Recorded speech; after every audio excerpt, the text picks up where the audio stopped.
Les explorateurs temporels. Il est imposant. On est presque à 500 pages, tout rond. 500 pages. Il y a eu 2 périodes d'écriture, mais voilà, si on les colle, je dirais que ça fait 10 mois. Vous avez commencé en 2017? J'ai commencé fin 2017 l'écriture. J'avais dû créer une centaine de pages à l'époque. Après j'ai changé de boulot, donc j'ai mis ça un petit peu en pause. Je m'y suis remis avant le Covid, et puis le confinement étant arrivé, ça m'a libéré des soirées, des week-ends donc je m'y suis beaucoup plus consacré. Donc fin d'écriture, c'était l'été 2020. Alors on va revenir sur RCF, sur cet ouvrage, ce roman, Les explorateurs temporels, un roman d'anticipation.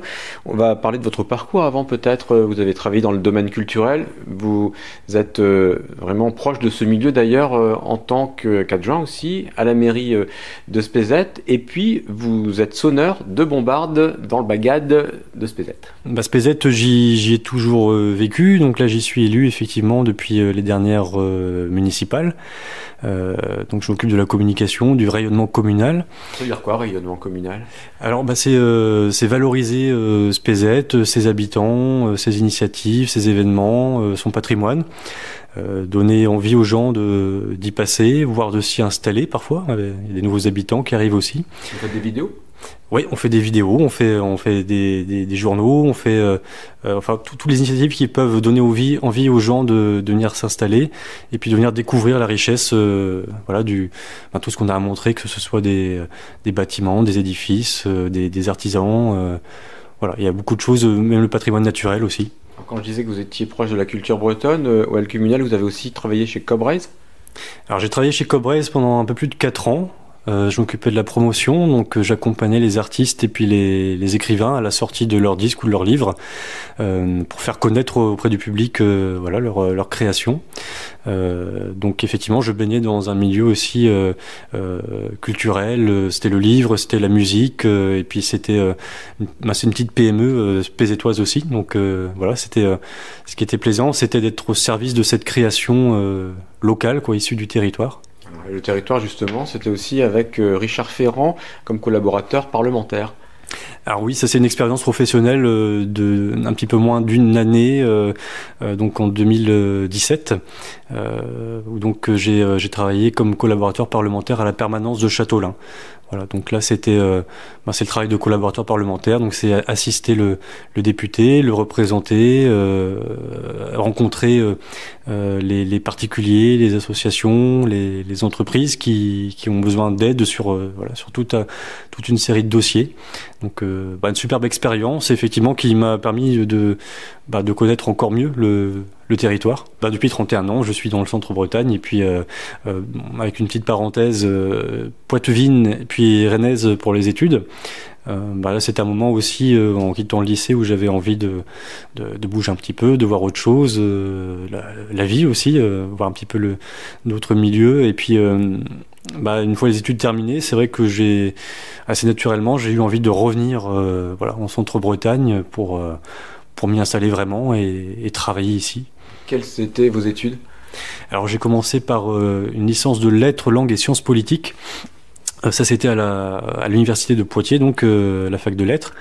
Une licence qui faisait office de prépa, de classe prépa en même temps. C'était un petit peu nouveau comme concept et donc ça préparait au concours de Sciences Po. Donc j'ai été admis à Rennes, à Sciences Po Rennes, où il y avait un master de journalisme qui m'intéressait. Donc j'ai fait 3 ans à Poitiers, 2 ans à Rennes et puis je suis revenu.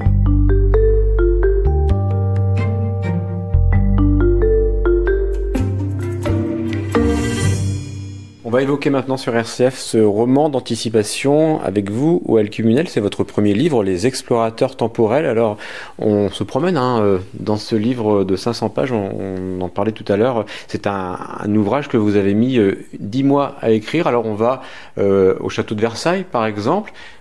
Alors on va à Versailles, on va même à Alésia en 52 avant Jésus-Christ. Puisque vous n'avez pas dévoilé la suite.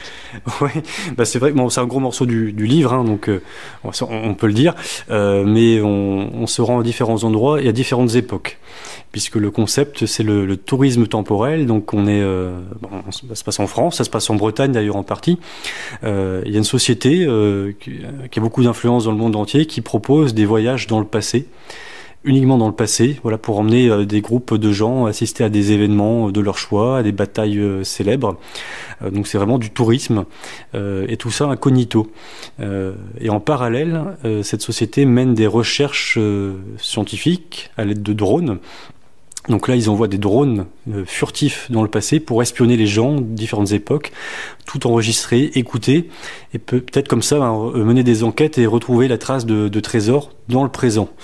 Voilà. Donc on bouge beaucoup à la fois dans l'espace et dans le temps. Quel est le public que vous visez ? Alors c'est un livre qui est écrit pour un public adulte, donc quand je dis ça, c'est à partir de l'adolescence en fait. Un adolescent de 14-15 ans peut tout à fait lire ce livre, c'est tout à fait accessible. Voilà, si les 500 pages ne font pas peur, il n'y a pas de raison. C'est assez rythmé, c'est assez dense, c'est beaucoup d'action, d'aventure. Donc après voilà, c'est à partir du moment où on est intéressé par la science-fiction, je pense que ça peut le faire. Et même si on n'est pas un inconditionnel de science-fiction ou d'anticipation, voilà, on voyage dans l'histoire, on est un petit peu en Bretagne aussi, c'est très sobre, j'ai envie de dire, et réaliste comme science-fiction, donc c'est accessible un petit peu à voilà, tous les âges et tous les publics.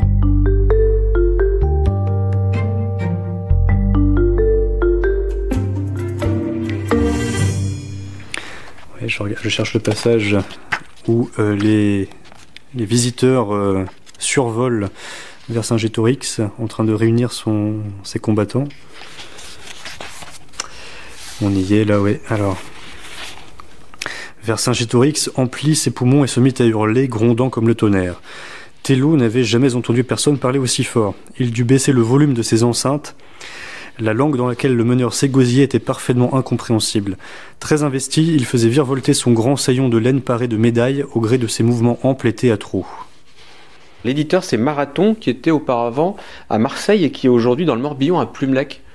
Oui, c'était un éditeur que j'ai contacté voilà, par mail, évidemment, au départ. Et puis, parmi combien d'éditeurs d'ailleurs ? Ou une trentaine, je dirais. Voilà, une vraie maison d'édition qui fait le travail éditorial et effectivement à ses frais. Donc il y a tout un travail qui a été fait aussi sur la correction. Donc l'éditrice Florence Gindre travaillait à Marseille jusqu'ici et ce qui est rigolo, c'est que cet été elle est arrivée effectivement dans le Morbihan et elle a d'ailleurs fait le tour des îles que je décris dans le livre parce que les premières péripéties se passent dans le golfe du Morbihan et effectivement elle s'adjoint les services de correcteur pour aller au plus loin qu'on peut dans la qualité aussi du livre et de l'écriture. Donc un travail qui est toujours assez impressionnant après de lire même en tant qu'auteur quand on voit ce que les correcteurs trouvent à dire sur le vocabulaire, sur les tournures de phrases. Donc c'est quoi les reproches vous concernant ? Qu'est-ce qui pouvait être amélioré plutôt ? On va positiver. Alors il n'y avait pas tant que ça de choses à dire sur la langue, on va dire, puisque je suis moi-même correcteur, donc j'avais fait en sorte d'enlever un maximum de fautes. Alors oui, je suis relecteur correcteur comme on dit depuis 2014, c'est-à-dire que quand j'étais encore étudiant, j'avais eu envie de créer quelque chose, c'était une micro-entreprise, comme on dit, voilà. Donc je m'étais lancé là-dedans avec un site internet par lequel des gens me contactent parce qu'ils ont écrit des livres et cherchent à se faire corriger. Et effectivement, on a beau relire quelque chose qu'on a écrit soi-même, il y a des choses qu'on ne verra pas parce qu'on l'écrit soi-même et donc il y a des phrases qui restent dans la tête et qu'en fait on ne relit pas vraiment quand on lit. Donc même un mot manquant, voilà, on va peut-être pas le voir parce que le cerveau le place là où il faut. Vous avez des exemples à nous donner ? Des erreurs fréquentes ? Il y a beaucoup de choses. J'ai corrigé un livre tout récemment où l'auteur ne s'était pas rendu compte qu'il avait utilisé le verbe glisser 8 fois sur 2 pages. Donc avec des sens, des acceptions complètement différentes à chaque fois, mais voilà, c'est des choses qu'on ne voit plus à force de relire. Alors il y a des logiciels effectivement que j'utilise aussi, mais qui ne sont pas infaillibles, loin de là. Donc c'est bien d'avoir les deux, l'œil humain et puis le logiciel. Et là pour l'éditrice, qu'est-ce qu'elle vous a dit alors ? Alors là, pour le coup, l'éditrice et aussi la correctrice qui ont bossé toutes les deux et qui ont bien relu le bouquin ont vu des choses beaucoup sur le fond aussi. Alors, c'est-à-dire que à un moment, par exemple, je m'étais trompé dans le prénom d'un personnage. À un autre moment, je dis qu'ils sont 10 dans telle pièce. En fait, ils étaient 11. À un moment, je parle d'un fruit qui est présent sur une table dans l'Antiquité. Et puis, on me dit, ah bah non, ce fruit n'était importé en Europe que quelques siècles plus tard. Des choses comme ça. Donc, voilà, c'est vraiment des vérifications faites aussi sur l'histoire, sur la géographie, sur toutes les références qui peuvent être faites. Donc ça permet de garder un livre aussi qui est cohérent et crédible.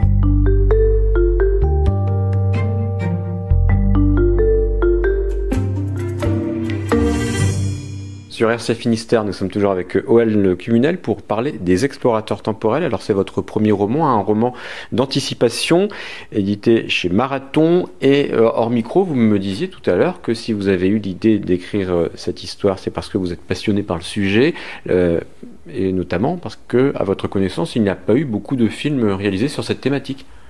Alors il y en a eu quelques-uns que j'ai vus, certains que j'ai appréciés, d'autres un petit peu moins, mais effectivement il y avait ce concept d'emmener les gens vraiment dans le passé. Comment ça se passerait, quelles seraient les interactions? D'ailleurs, est-ce qu'il y en a? Ou est-ce qu'il faut rester caché, ne surtout pas interagir, ne pas modifier le cours des choses? Surtout ça, c'est important, ne pas modifier le cours des choses, parce qu'est-ce qui peut arriver ensuite? C'est la grande question. Est-ce qu'on se montre? Est-ce qu'on va parler avec ses ancêtres? Et si ça se passe, qu'est-ce qui se passe? C'est un des sujets aussi qu'aborde ce livre. Est-ce qu'on va modifier l'histoire? Voilà. Et quel danger ça peut représenter? Donc c'est pour ça que dans le livre, tel qu'on le voit au départ, en tout cas, l'entreprise qui organise ces excursions dans le passé met tout en œuvre et prend toutes les précautions possibles pour que les voyageurs soient seulement spectateurs, bien assis, bien installés, avec des repas, des cocktails qui leur sont servis, de là où ils observent les zones qu'ils survolent en fait, mais totalement incognito. Et à un moment, forcément, il y a un truc qui va se passer mal, et ça va partir un petit peu dans tous les sens. Alors il y a 2 époques, ou 3 époques même dans ce livre, parce qu'on n'est pas en 2022 en fait, on est dans l'avenir également, pour explorer donc le passé. Oui, parce que il faut admettre que une entreprise ait réussi à mettre au point un système qui permet d'aller faire une petite excursion dans le passé. Donc ça, effectivement, aujourd'hui, en 2022, c'est pas possible. Donc je situe l'histoire un petit peu plus tard, dans un futur très très proche. C'est pas trop perturbant normalement à la lecture. On voit juste qu'il y a peut-être quelques signes, quelques technologies qui ont un petit peu avancé depuis. Avancé comme les drones par exemple. Oui, les drones qui se sont répandus, pour les livraisons, etc. Qui sont minuscules d'ailleurs. Oui, et qui sont tout petits. Enfin, ça dépend de l'usage que veut en faire l'entreprise, qui elle aussi. La taille d'un insecte. Oui, elle aussi utilise des drones, parfois de la taille d'un insecte, qui effectivement passent inaperçus et permettent d'aller observer et écouter d'assez près Louis XIV ou Vercingétorix. Voilà, donc on retranscrit les conversations et puis on reconstitue comme ça un petit peu le fil de certains événements et on voit ce qu'on peut en tirer dans le présent. Alors vous reconstituez les conversations, alors on peut parler des langues par exemple, du langage, la langue française, langue bretonne aussi, même si elle n'est pas forcément présente dans ce livre. C'est l'histoire qui vous intéresse, O.L. Cumunel? Allez parler de Louis XIV, allez parler de la bataille d'Alésia, de Versailles. Vous avez fait beaucoup de recherches aussi, j'imagine, même si vous n'êtes pas allé à Versailles, récemment en tout cas. Alors j'y suis allé, mais pas effectivement spécialement pour m'en imprégner pour l'écriture, mais grâce aux souvenirs que j'en avais, j'ai orienté aussi mes recherches et surtout sur le Versailles du XVIIe siècle, puisque le moment qui se trouve dans le livre et donc où se passe une enquête avec des drones, c'est le Versailles de 1665, lorsqu'il y a une grande fête donnée par Louis XIV. Ça a eu lieu effectivement cette année-là. C'était une grande fête qui avait pour but de d'épater la galerie à l'échelle européenne. Et puis donc beaucoup de monde et beaucoup de choses se passent à Versailles, dans le parc, dans le château. Donc ça fait beaucoup d'animation. Et Alésia, c'est la même chose. Alors Alésia, moi je connaissais très peu, parce que bizarrement, j'ai l'impression que tout le monde en a entendu parler à l'école On ne sait pas où c'est en fait. On ne sait pas où c'est déjà.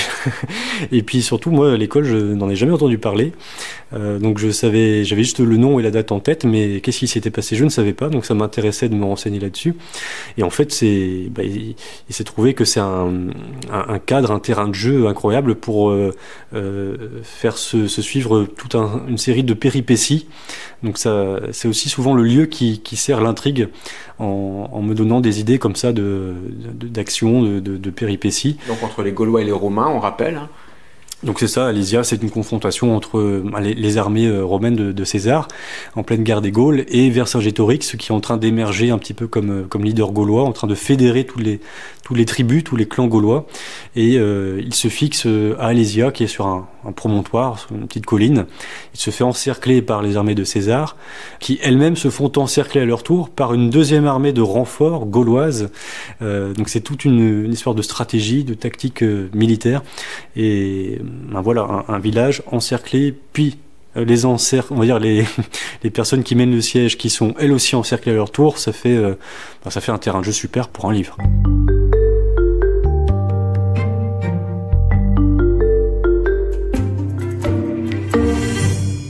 Well Cumunel sur RCF Finistère, on va bientôt terminer notre entretien. Dernière partie donc de cette rencontre avec vous pour parler des explorateurs temporels, c'est votre premier roman.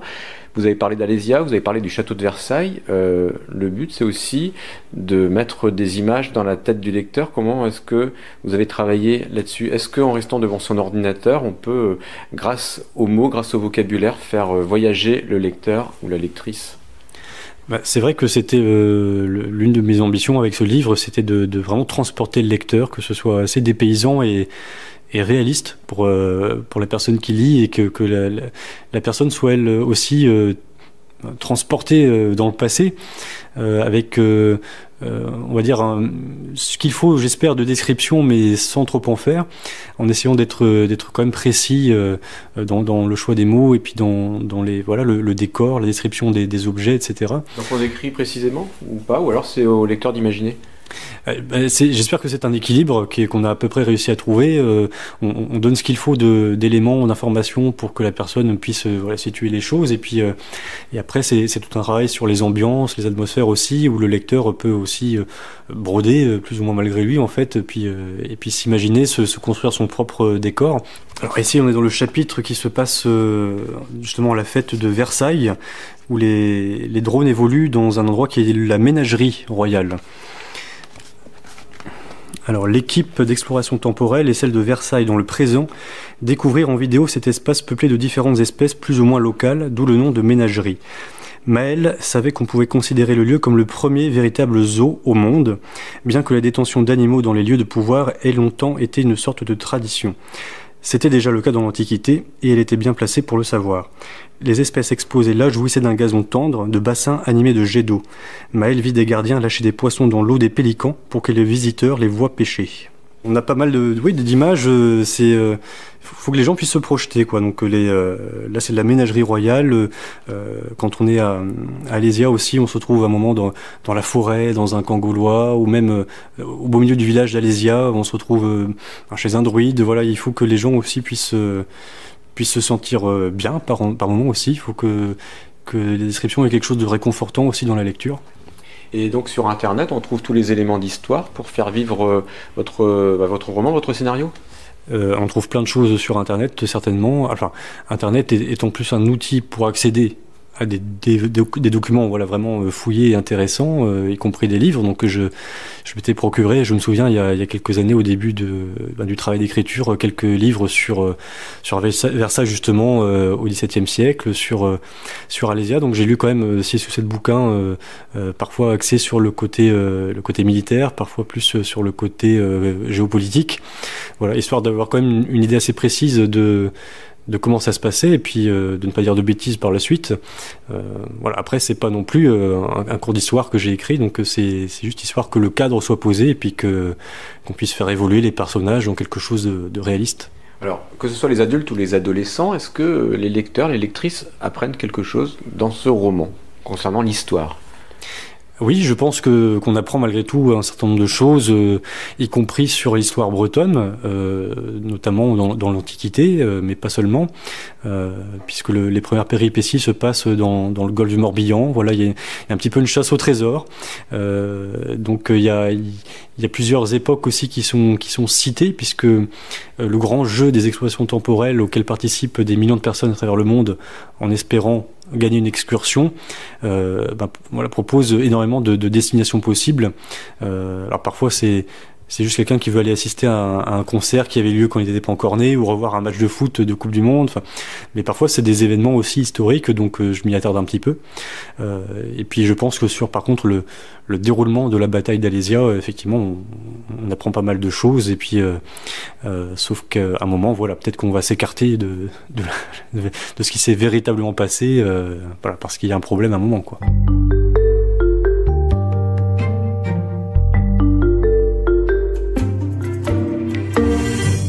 Quand on évolue dans ce monde de l'imaginaire, est-ce qu'on est bien dans son époque?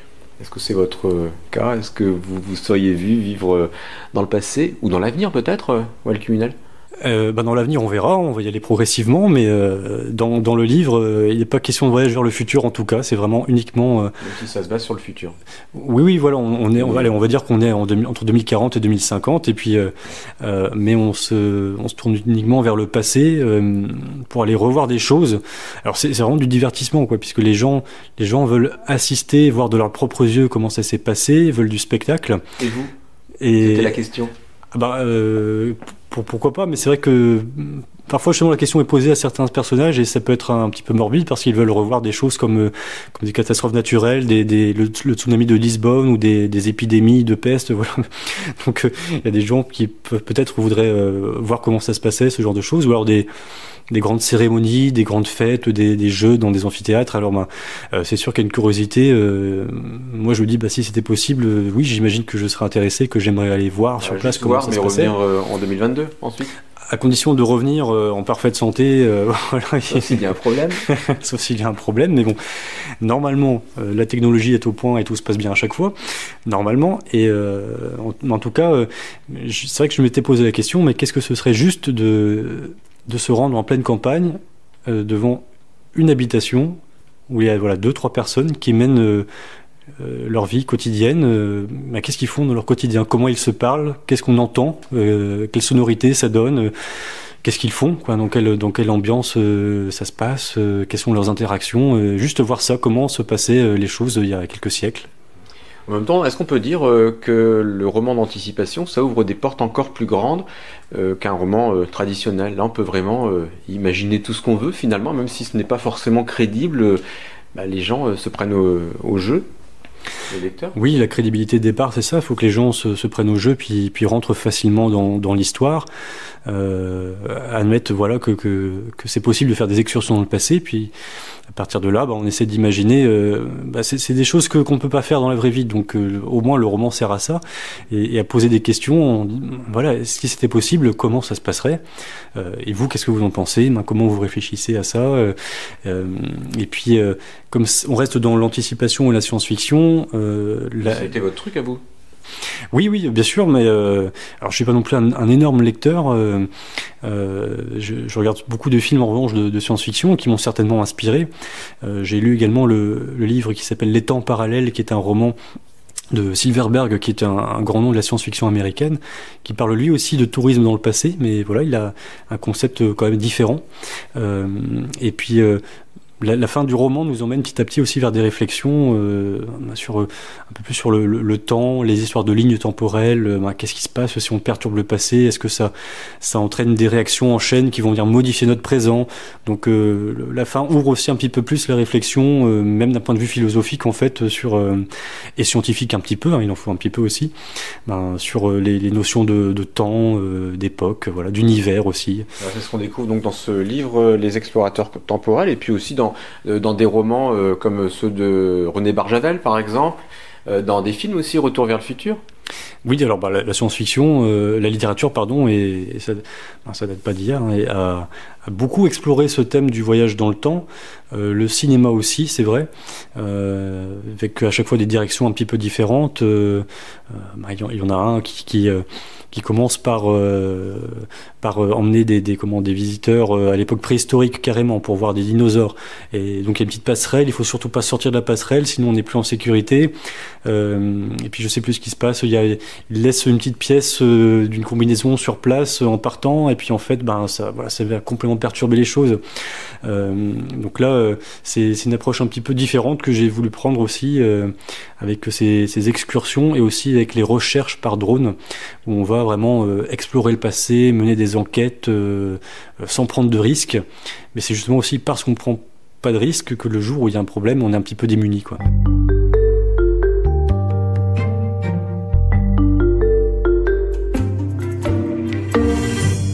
Alors on va pour terminer parler de l'écriture.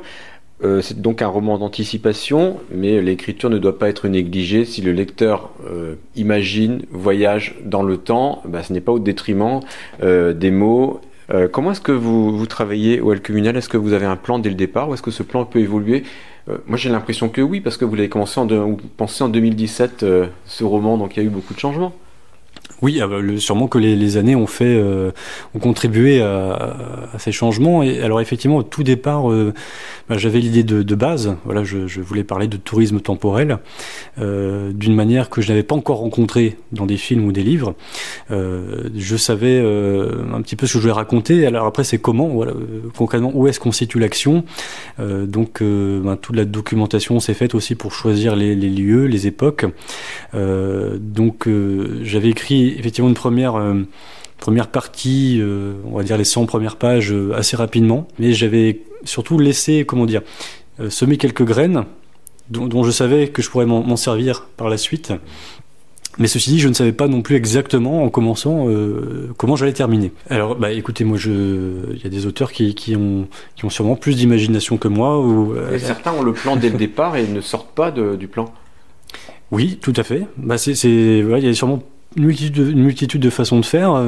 Moi, j'avais pas un plan dès le départ, mais c'est aussi ce qui m'a plu après dans l'écriture, c'est d'être moi-même, si on veut, lecteur au sens spectateur de l'intrigue, ou au sens où je découvrais petit à petit aussi ce qui allait se passer. Mais voilà, quelque part, j'avais pas non plus peut-être l'imagination suffisante dès le départ pour ficeler quelque chose qui fonctionnait du début à la fin. Donc ça demandait quelques années de maturation. Et voilà, c'est des moments où parfois je me couche le soir et je me dis, voilà, pendant 1 heure, je réfléchis et j'essaie de trouver comment je vais écrire le chapitre suivant. Et alors il y a des soirs où je fais chou blanc, quoi, j'avance pas du tout, et d'autres où il y a un déclic et puis après hop, tout s'enchaîne, voilà, les choses se débloquent et puis et dès le lendemain, l'écriture est beaucoup plus facile, voilà. Donc après il y a tout un travail aussi sur l'écriture, parce que c'est plaisant aussi autant à lire qu'à écrire, de se dire comment on va tourner telle ou telle phrase, comment on va structurer l'action d'un chapitre à l'autre. Donc voilà, c'était globalement une expérience qui m'a beaucoup plu, très intéressante et puis assez plaisante à écrire en tout cas. On va bientôt écrire le mot fin de cet entretien au Alcumunal et vous me voyez peut-être venir avec ma question: à quel moment est-ce qu'on écrit fin dans un roman? C'est vrai que c'est pas toujours évident parce que même si c'est le seul roman que j'ai fait, je me suis posé la question à plusieurs reprises où m'arrêter.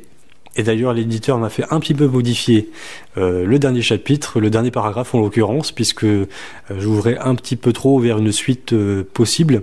Donc voilà, on m'a dit d'en dire un petit peu moins. Donc j'ai dû revoir ça. Ce sera le tome 2 alors? Donc il n'y a pas de tome 2 prévu pour l'instant. J'ai pas encore les idées, sûrement qu'elles viendraient petit à petit aussi. En tout cas, c'est vrai que ce livre... on va dire que c'est une fin ouverte. Voilà, on peut embrayer sur autre chose. Ça laisse aussi le lecteur imaginer, voilà, et poursuivre ses réflexions, même une fois que que le livre est refermé. C'est pas évident de mettre le point final.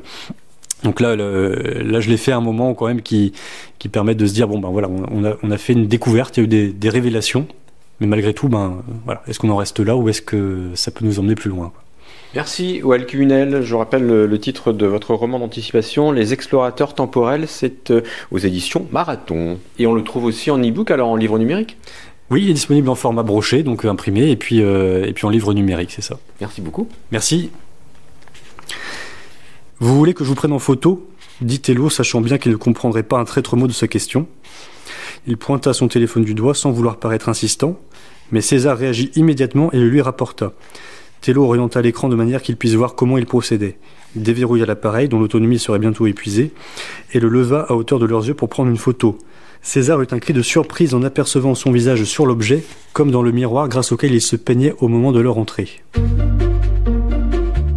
Retrouvez dès à présent ce magazine en podcast sur notre site internet rcf.fr.